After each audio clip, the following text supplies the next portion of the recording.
I was signing the papers for our dream house when the mortgage banker leaned across his desk and whispered, "Mrs. Mitchell, I need to speak with you privately. It's urgent. Can you come back tomorrow?" "Alone. Please don't mention this to your husband." My pen froze mid-signature. Tomorrow was supposed to be our celebration dinner. Ryan and I had been planning this for months. After 8 whirlwind months of marriage, we were finally buying our first home together. A beautiful craftsman in the suburbs with the white picket fence I'd always dreamed of. Ryan had assured me his finances were solid. He'd even offered to pay the full down payment, though I insisted we split it 50-50. I'm a successful architect. I don't need a man to buy me a house. But his generosity had touched me. "I'm sorry," I managed to say, my voice barely above a whisper. The banker, Mr.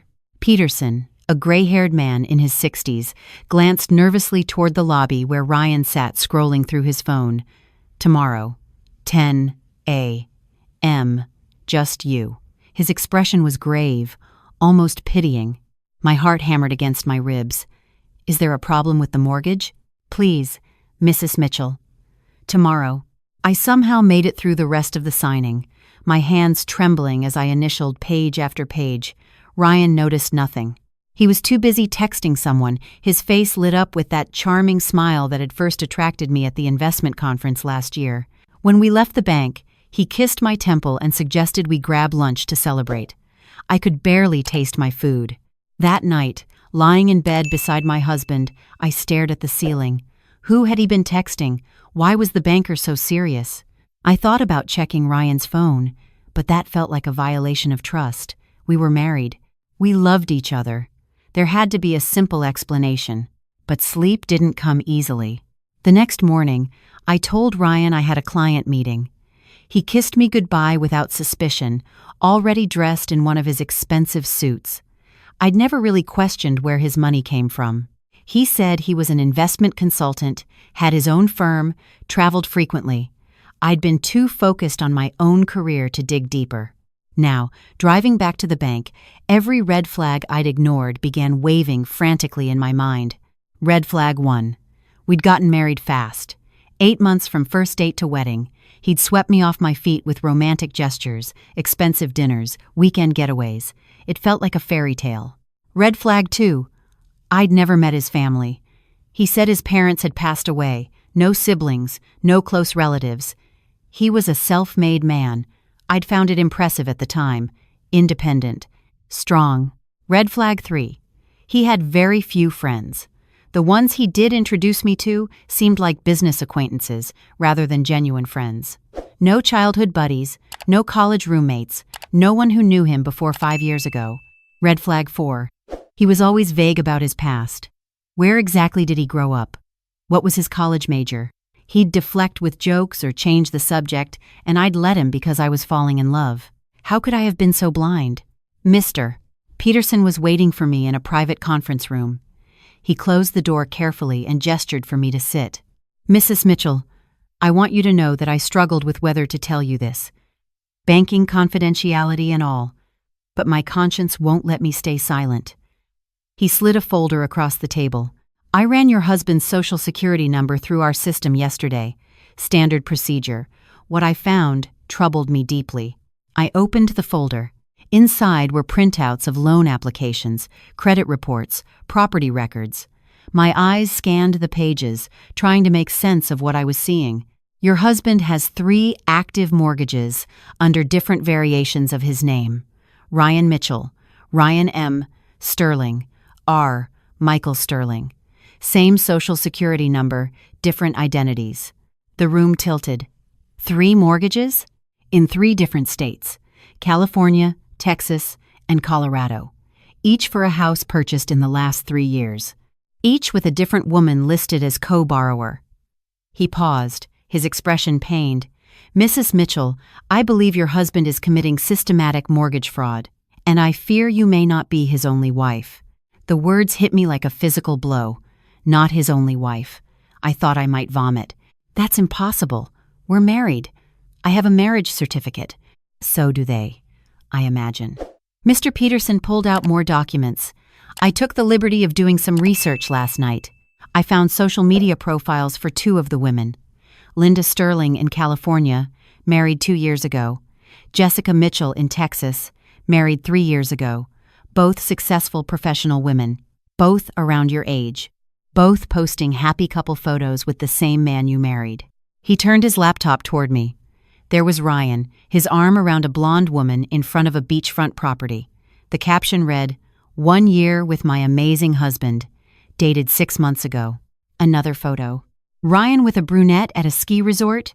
"Best weekend ever with my love," posted 8 months ago. While he was dating me. While he was proposing to me. How is this possible? My voice sounded hollow, distant. I believe he moves between states, maintains separate lives. The mortgages are all in good standing, so no red flags appeared until I cross-referenced everything manually. He's clever, uses different name variations, different email addresses, but the social security number doesn't lie. I couldn't breathe. 8 months ago, I'd been a confident, successful architect with a healthy skepticism about romance. Then Ryan happened. He'd pursued me relentlessly, made me feel special, convinced me that soulmates were real, and I'd abandoned all my usual caution. What do I do? The question came out as a whisper. Mr. Peterson's expression softened. "That's why I called you here alone. If he suspects you know, he might disappear. These types often do. I think you should go to the police. But first, you need evidence. Document everything. And whatever you do, don't let him know you're suspicious." I drove home in a daze. The house I shared with Ryan, our apartment in the city, suddenly felt like a crime scene. Everything I thought I knew was a lie. Who was this man I'd married? What else had he lied about? Ryan wasn't home when I arrived. His calendar said he'd be in Seattle for 3 days on business. Or was he in California with Linda, Texas with Jessica? How many lives was he living? My phone rang. It was my best friend, Sophia. We'd known each other since college, worked at the same architecture firm before I started my own practice. She'd been skeptical about Ryan from the start, though she'd tried to hide it for my sake. "Hey, Em. How'd the house signing go?" I broke down. Everything poured out between sobs. The banker's warning, the other wives, the mortgages, the lies. To her credit, Sophia didn't say, "I told you so." She just listened. "I'm coming over," she said firmly. "Don't touch anything. Don't confront him. We're going to handle this smart." Sophia arrived 20 minutes later with her laptop and a bottle of wine. She's a corporate lawyer, sharp as they come. If anyone could help me navigate this nightmare, it was her. "Okay, let's think strategically," she said, settling onto my couch. "First, we need to gather evidence. Second, we need to protect your assets. Third, we need to find out exactly who Ryan is and what he's done." Over the next 2 hours, we went through everything. My marriage certificate, tax returns, bank statements. Ryan had been meticulous about keeping our finances mostly separate, which I'd appreciated as a feminist statement. Now I realized it was calculated. He never wanted me to see his full financial picture. Sophia pulled up the property records Mr. Peterson had mentioned. "Look at this pattern. He buys a house with each wife approximately 6 months after the wedding. The down payment is always split 50-50. He uses the women's strong credit scores to secure better rates." "So he's using us," I said flatly. "Systematically. This is organized fraud, Emma. He's not just a cheater, he's a criminal." We found more. Online reviews for Ryan Sterling, investment consultant that seemed fake. A LinkedIn profile with impressive credentials that couldn't be verified. Even his business website looked professional but was registered only 2 years ago. "How far back does his trail go?" I asked. Sophia typed rapidly. "That's the thing. I can't find anything about Ryan Mitchell or Ryan Sterling before 5 years ago. It's like he materialized from thin air. No college records, no previous employment, no digital footprint. A chill ran down my spine. "You think Ryan Mitchell isn't even his real name?" "I think," Sophia said carefully, "that we need professional help. Private investigator. Maybe FBI. This is bigger than we thought." My phone buzzed. A text from Ryan. "Miss you already, beautiful. Can't wait to come home to you." I fought the urge to scream. to throw my phone across the room. Instead, I texted back, "Miss you too. Have a safe trip." "Good." Sophia approved. "Keep it normal. How much time do we have before he's back?" 3 days. Then we work fast. Sophia knew a private investigator, Marcus Chen, who specialized in fraud cases. We met him the next morning at a coffee shop across town. I brought everything: photos, documents, timelines. Marcus listened intently, taking notes. This is a classic romance fraud scheme, but more sophisticated than most. Usually these guys target women online, sweet-talk them into sending money, then disappear. Your husband is playing a longer game, marrying you, building a life, using your credit and assets. "But why not just empty my bank accounts and run?" I asked. "Because that's traceable. Obvious. This way, he has multiple streams of income, multiple properties appreciating in value, and if anyone gets suspicious, he just moves to another wife in another state. Very hard to catch." "So what do we do?" Marcus smiled grimly. "We find the other wives, and we build a case." Finding Linda Sterling in California was easy. Her Facebook profile was public. Sophia drafted a carefully worded message. "Hi, Linda. I know this will sound strange, but I believe we may have a mutual connection who isn't who he claims to be. I'm trying to gather information and would appreciate a chance to speak with you. It's important." We sent similar messages to Jessica Mitchell in Texas. Linda responded within an hour. "Who is this about?" "Ryan Sterling, also known as Ryan Mitchell." 3 dots appeared, then disappeared, then appeared again. Finally, "Oh my God, you too?" We set up a video call for that evening. When Linda's face appeared on screen, I saw my own shock reflected back at me. She was beautiful, successful, devastated. A software engineer who'd met Ryan at a tech conference in San Francisco. They'd married 18 months ago, bought a house together. She'd thought everything was perfect until last month when a credit card showed up in the mail addressed to Ryan Mitchell at her address. "I confronted him about it," Linda said, her voice shaking. "He said it was a clerical error from an old account. I believed him because I wanted to. But then I started noticing other things. Unexplained absences, secretive phone calls. I hired a PI last week. He's been following Ryan. And," Sophia prompted, "and Ryan's been spending weekends in Texas. With another woman. That's not you, is it?" "No, I'm in Chicago. But I know about Jessica in Texas." Linda's face crumpled. "How many of us are there?" Jessica joined our call an hour later. A pediatrician, kind-faced and utterly heartbroken. She'd been married to Ryan Mitchell for 3 years. 3 years. Longer than any of us. "I started suspecting something 6 months ago," Jessica admitted. "He was gone more and more. Always business trips. But his business never seemed to grow. No new clients, no promotions. Just these mysterious trips. I checked his credit report last month." She paused, wiping her eyes. "That's when I found the other mortgages. I've been trying to figure out how to leave safely. I think he might be dangerous." That word hung in the air. Dangerous. Marcus had been listening silently. Jessica's right to be cautious. Men who commit this level of fraud don't take kindly to being exposed. We need to coordinate carefully. The 3 of you need to file police reports simultaneously in your respective states. I'll contact the FBI's fraud division. This crosses state lines, which makes it federal. Over the next 48 hours, we worked in tandem. Linda in California, Jessica in Texas, me in Chicago. We compiled evidence: bank statements, property records, photos, text messages, emails, every lie, every manipulation, every fraudulent document. Sophia helped me move money out of our joint account into a personal account Ryan didn't know about.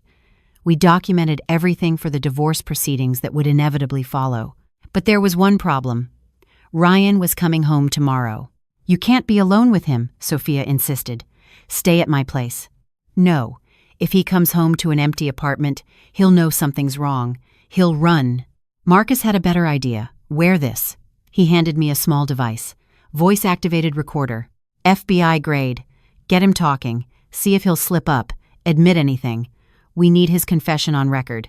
The thought of facing Ryan, of pretending everything was normal while recording him, made my stomach turn. But I agreed. Ryan came home late Thursday night, carrying flowers and a gift bag. Surprise. I finished early. He kissed me, and I had to force myself not to pull away. I missed you so much. I missed you too. The lie tasted bitter. He handed me the gift bag. Inside was a designer scarf, expensive and beautiful, probably bought with fraudulent credit. How was Seattle? Exhausting but productive. Closed a big deal. We should celebrate this weekend. This weekend. While Linda and Jessica and I were supposed to file police reports, while the FBI was building their case, I poured us wine, my hand steady despite the terror coursing through me. The recorder was clipped inside my cardigan, pressed against my racing heart. Ryan, I began carefully. I've been thinking. We never talk about your past. I don't even know where you went to college. He laughed, taking a sip of wine. Why the sudden interest in ancient history? Because we're married. We're buying a house together. I realized I don't know basic things about you. Where did you grow up? What were your parents like? His expression shifted, just slightly, a shadow behind his charming smile. You know I don't like talking about that stuff, Em. My childhood wasn't great. Why dwell on it? I'm not trying to dwell. I just want to know you. You do know me. He reached for my hand, but I pulled back under the guise of refilling my wine. Do I? I don't even know your real name. The words were out before I could stop them. Ryan froze. What are you talking about? My pulse thundered. I'd pushed too hard, too fast, but there was no taking it back now. I know about Linda and Jessica. I know about the mortgages. The different names, everything. For a long moment, Ryan just stared at me. Then, slowly, his expression changed. The charm evaporated, revealing something cold and calculating underneath. Well, he said quietly, this is unfortunate. The temperature in the room seemed to drop. I stood, putting the coffee table between us. Unfortunate? That's what you call committing fraud? Marrying multiple women? Marrying? He laughed, sharp and humorless. Emma, we're not married. None of you are legally married to me. The marriage certificates are as fake as everything else. The floor seemed to fall away beneath my feet. What? You think I'd actually legally bind myself to anyone? I hired an actor to play the officiant. The witnesses were paid. The certificate looks real, but it's never been filed. You're not my wife, Emma. You never were. I'd thought I couldn't be more devastated. I was wrong. Why? Because this is what I do. I find successful, lonely women who are desperate for love. I become exactly what they want. I live off them for a while, build equity in properties I'll eventually sell, then I move on. It's a business, Emma. Nothing personal. Nothing personal? You proposed to me, made vows. I trusted you, and that's exactly why it worked. He stood, moving toward me. I backed away. You were perfect, actually. Successful architect, excellent credit, no close family to ask questions. I could have milked this for another year at least. The recorder was capturing everything, his confession, his cold, calculated manipulation. I just needed to keep him talking. How many women have there been? Before you three? 4. Maybe 5. I lose count. And where does it end, Ryan? Or is that even your name? He smiled, that charming smile that once made my heart skip.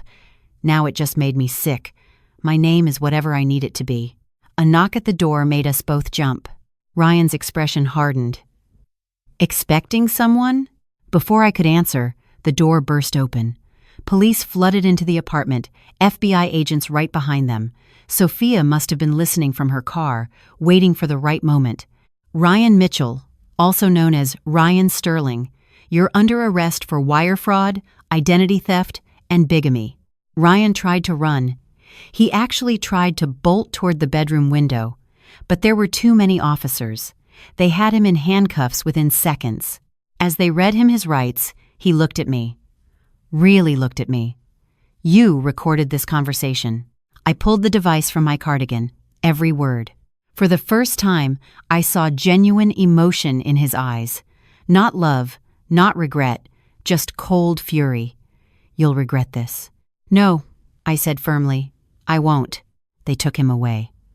Sophia appeared in the doorway, her eyes bright with tears. She pulled me into a fierce hug.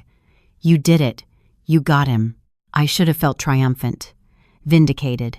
Instead, I just felt hollow. The next few weeks were a blur: lawyers, police statements, media coverage. It turned out Ryan's real name was Robert Matthews, a con artist with a trail of victims going back 15 years. Linda, Jessica, and I weren't even his first wives. There were 2 others before us, both too ashamed to come forward initially. The 5 of us formed an unlikely support group. We met regularly, processing our trauma together, helping each other heal.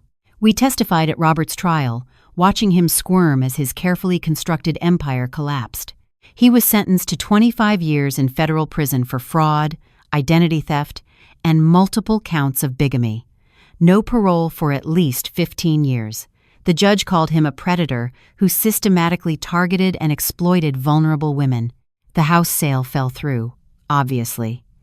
I lost my deposit but gained something more valuable: my life back. 6 months after Robert's sentencing, I was reorganizing my home office when I found an old college yearbook. Flipping through it, I stopped at a photo of the architecture club.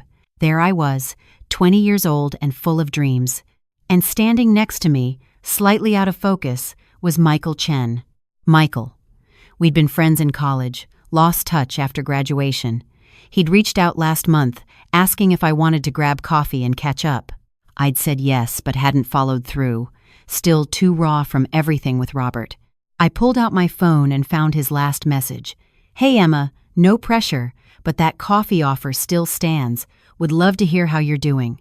For the first time in months, I smiled. A real, genuine smile. "Hey Michael," I typed. "Sorry for the delay. Life got complicated. Are you free this weekend?" His response came quickly. "Absolutely. Saturday at 2? Perfect." Saturday came.